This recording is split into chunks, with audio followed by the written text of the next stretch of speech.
Militer Israel merilis video yang memperlihatkan serangan ke 6 bandara di Iran.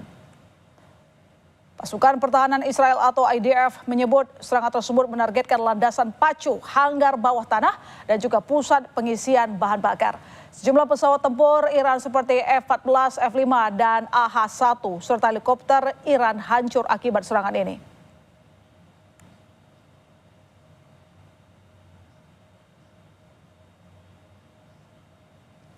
Serangan Amerika Serikat terhadap 3 fasilitas nuklir di Iran memicu meningkatnya ketegangan di tengah peperangan Israel-Iran. Bahkan rencana penutupan Selat Hormuz yang menjadi jalur dagang minyak dunia kini menjadi sorotan.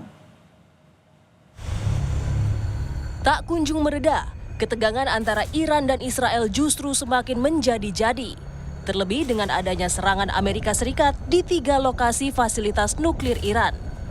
Menyusul serangkaian konflik bersenjata tersebut, Menteri Luar Negeri Iran, Abbas Araghchi pun berkunjung ke Rusia untuk bertemu Presiden Vladimir Putin. Araghchi menyebut, pembicaraannya dengan Putin sangat penting karena berkaitan dengan situasi saat ini yang disebutnya sebagai ancaman terhadap dunia internasional. این حمله‌ای که آمریکا انجام داد حمله اول به منشور ملل متحد هست چون کاملا خلاف منشور هست حمله به قوانین بین الملل هست حمله به حقوق بین الملل هست حمله به قوانین بین الملل هست و از همه مهمتر حمله به NPT و نظام عدم اشاعه هست. Kecaman terhadap serangan Amerika Serikat ke fasilitas nuklir Iran pun datang dari Tiongkok. Tiongkok, Rusia, dan Pakistan pun tengah mengajukan rancangan resolusi ke Dewan Keamanan PBB untuk segera melakukan gencatan senjata. 严重违反联合国宪章宗旨和原则，加剧中东紧张局势，安理会对此不能无所作为。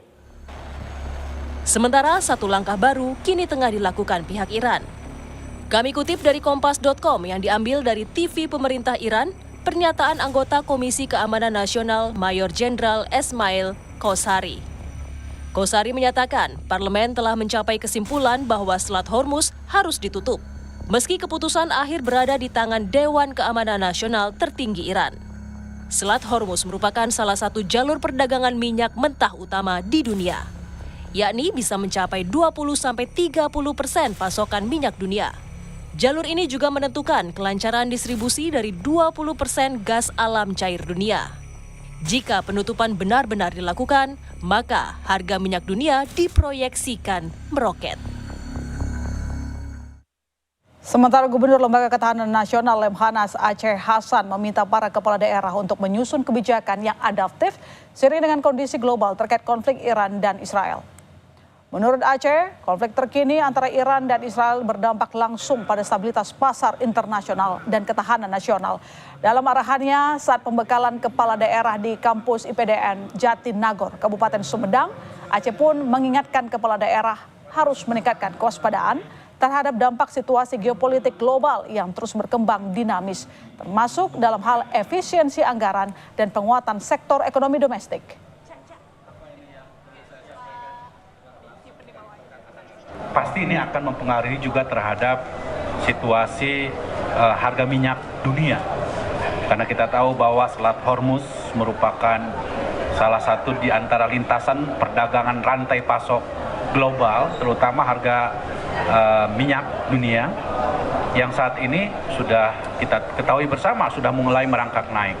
Perlu kami sampaikan kepada para kepala daerah agar kepala daerah memiliki kewaspadaan, kewaspadaan nasional, agar mereka membuat berbagai kebijakan-kebijakan yang tepat.